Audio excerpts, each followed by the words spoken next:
Ozginagina bo'lsa ham judayam chiroyli tadbirimizni boshlashimizga ruxsat bergaysiz. Assalomu alaykum hurmatli ustozlar. Bugun buyuk bobolarimiz Sultonlik sultoni Alisher Navoiy va Shoh Bashoir Azimjon tavalludiga bag'ishlangan bayram tadbiriga yig'ildik. Alisher Navoiy 1441-yil 9-fevralda Turon shahrida tug'ilganlar. U Turkiya adabiyotini yuksak pog'onaga olib chiqqan, Hamsa asari orqali butun dunyoga tanilgan buyuk mutafakkirdir. Zahiriddin Muhammad Bobur buyuk davlat arbobi, shoir va tarixchi. U 1983-yil 14-fevralda Andijon shahrida tavallud topgan. Hozir o'quvchilar ijrosida shoir ijodidan namunalar tinglaymiz. Marhamat.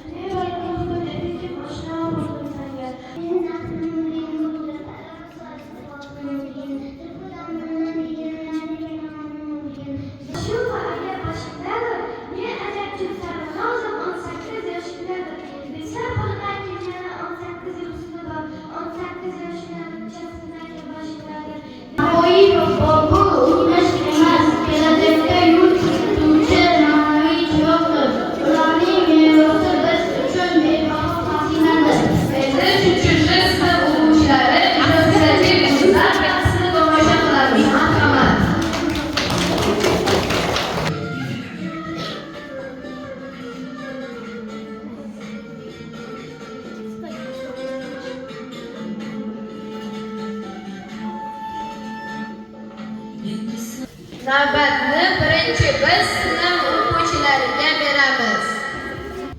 Jonimda kechami ikki doringga fido. Mening bobom Alisher yozib juda ko'plab she'r. Dunyoga taratdi, mangu haykal yaratdi. Kecha kelgumda tiroj, ulsar yig'liroj ketmadi.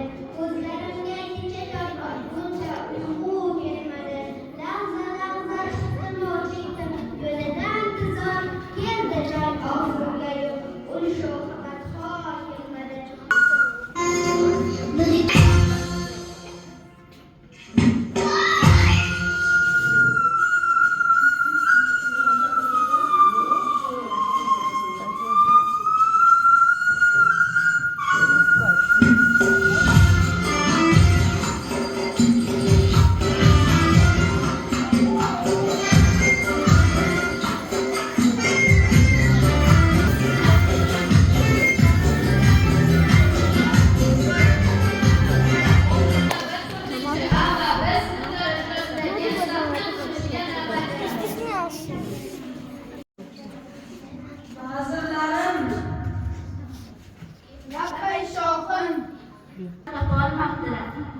Ularning qoldirgan ma'naviy merosi doim o'zgarishga uchraydi. Endi navbat o'quvchilar sinf o'quvchilari ijrosidagi raqsni da'vatni beramiz.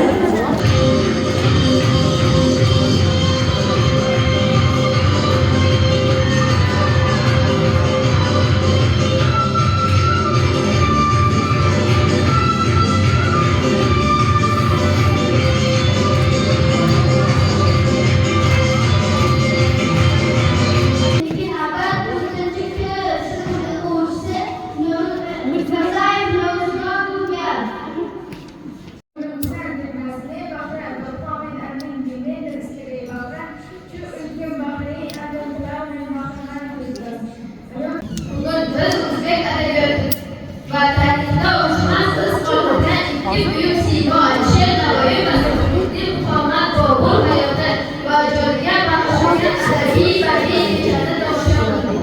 Shu bilan tadbirimizga yakunlash mikrofon bo'yicha direktor o'rinbosari Toshpo'lat Rasululloh o'quvchilar esa yaxshi o'qishlarida tilakdoshimiz. Tadbir uchun katta rahmat ma'muriyat tarafidan rahmat aytamiz. Rahmat sizlar.